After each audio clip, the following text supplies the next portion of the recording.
This is a film about what happens to the food we eat. We shall explore the route which it takes through our bodies and look at some of the important organs which process that food so that our bodies can make use of it.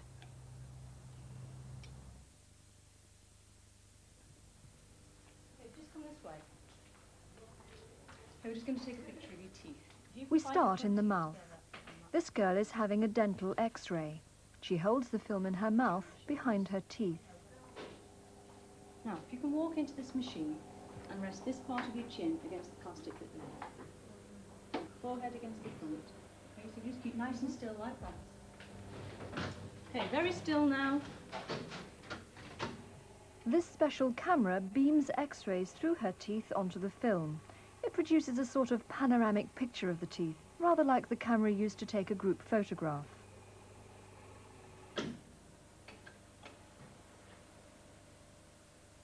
Here's a mouthful of adult teeth. The human mouth contains different kinds of teeth for dealing with food in different ways. There are molars, grinding teeth, and incisors, cutting teeth. The dentist's been busy. There's a pin fixing an artificial crown to the roots.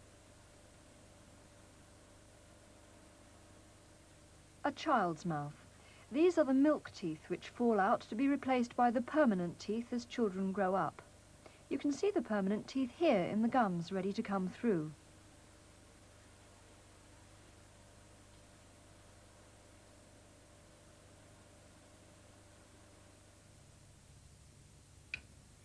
We eat both meat and plants. That's why we have that assortment of teeth. From our food we get carbohydrates for energy in starchy and sugary foods, fats for storage, and protein for bodybuilding. We also need certain minerals and vitamins. We obtain all of these from a proper mixed diet of meat, dairy products, bread, fruit and vegetables. The process of digestion starts in the mouth. We chew the food and soften it with saliva, which contains an enzyme, a chemical substance which begins to break down some of the food. The food then passes down the food pipe, the esophagus, to the stomach.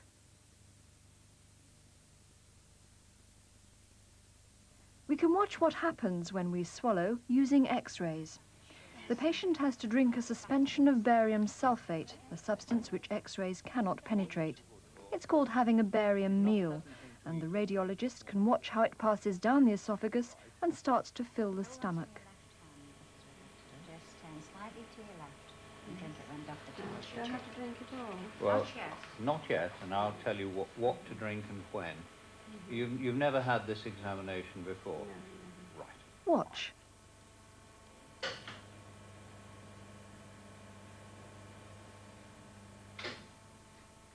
Very good. The dark patch at the bottom right is the stomach beginning to fill with the barium meal. Special fresh fruit flavour this morning.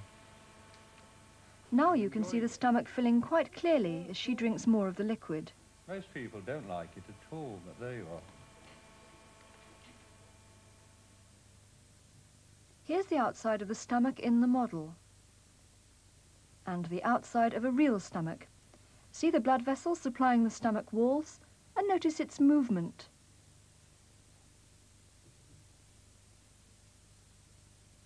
The model again.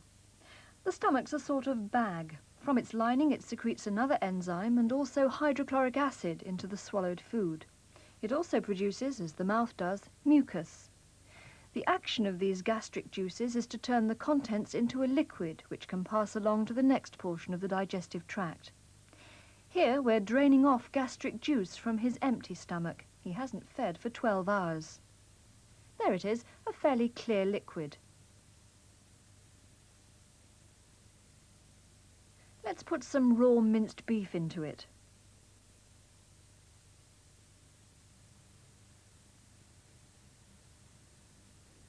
We'll now keep this at body temperature for some hours and see what happens. Here we are. You can see that the gastric juices have acted on the beef, breaking it down. Any solid lumps will eventually disappear. After some time, depending on what's been eaten, the stomach contents empty through the narrow end there on the left. This is called the pylorus, and a muscle there can relax or contract to open or close the stomach. Here it is in action from inside the stomach. Muscles in the wall of the stomach contract, forcing the contents out, a process called peristalsis.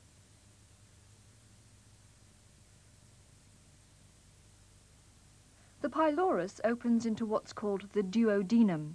Here you can see a barium meal passing over into the duodenum from the stomach. See the narrow channel between the stomach and the duodenum? Let's watch the activity as various muscles squeeze the food onward. Watch at the top left. There it goes. The barium meal is moving further along the digestive tract.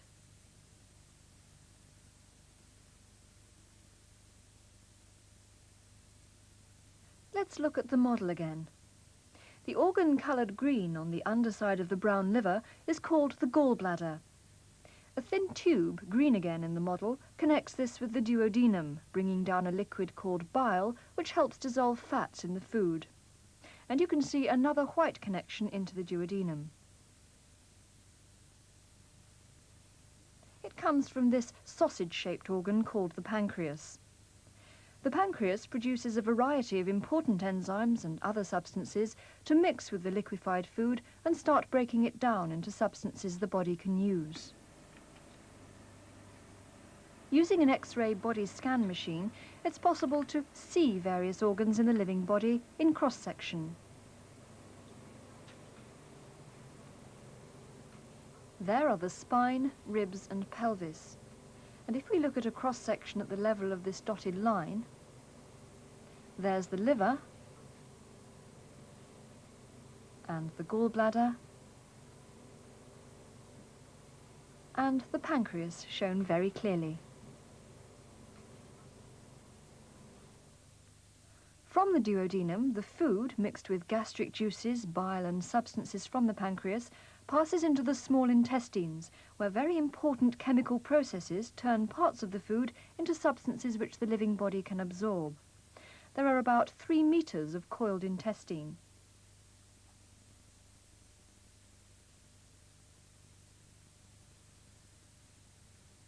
Here's the barium meal again, revealed by X-rays, being passed through the small intestines. Muscles in the walls of the intestines contract in waves, pushing the contents along. Peristalsis again.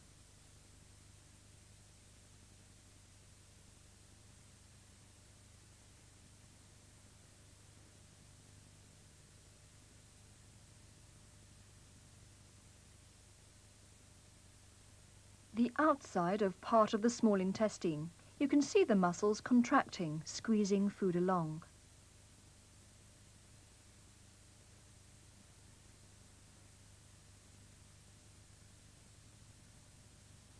The products of the digestive processes going on inside are carried away by the blood in vessels in the lining of the intestines. It's through the small intestines that food substances are at last absorbed into the body. There's a complex network of blood vessels which carry these substances from the intestines to a very important organ indeed. The liver.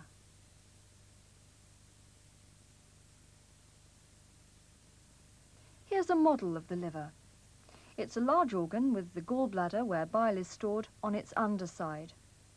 It's also a very complex organ, a sort of chemical factory with many important functions.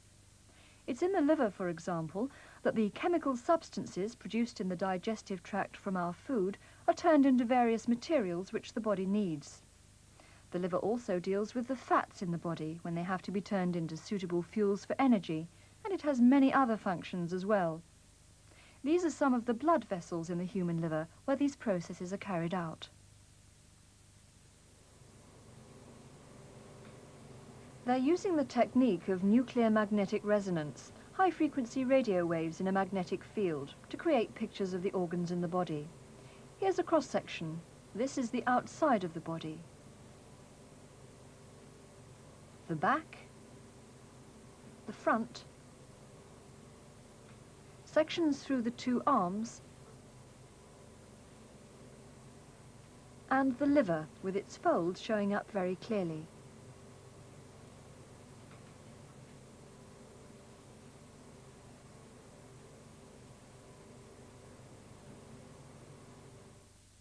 The liver then is a very important factory, converting chemical substances from the food into materials for our living bodies.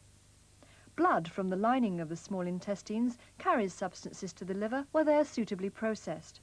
Then, when, for example, energy is needed for any movement, material processed in the liver is carried by the blood to the muscles concerned to be burned as fuel.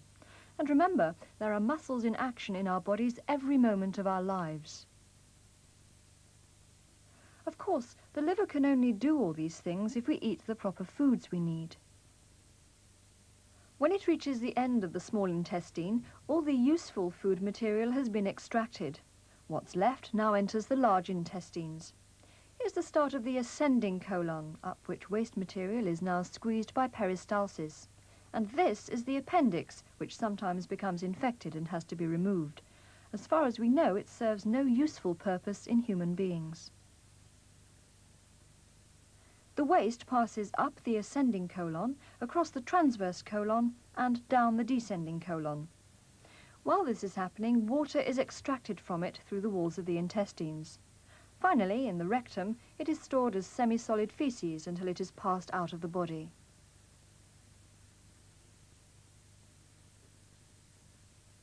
Let's go back along the journey taken by our food. The intestines, the stomach,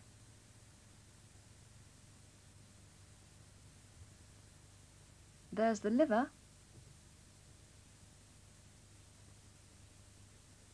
and this is the omentum, a protective apron over the intestines.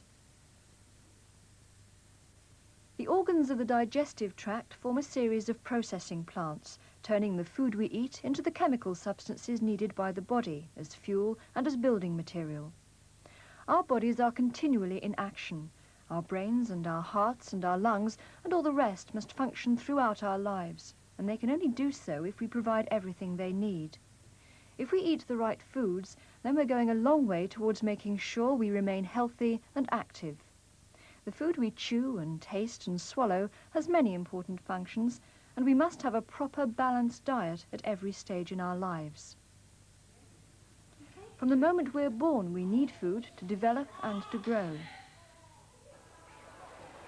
We need food to give us energy. We need food for life.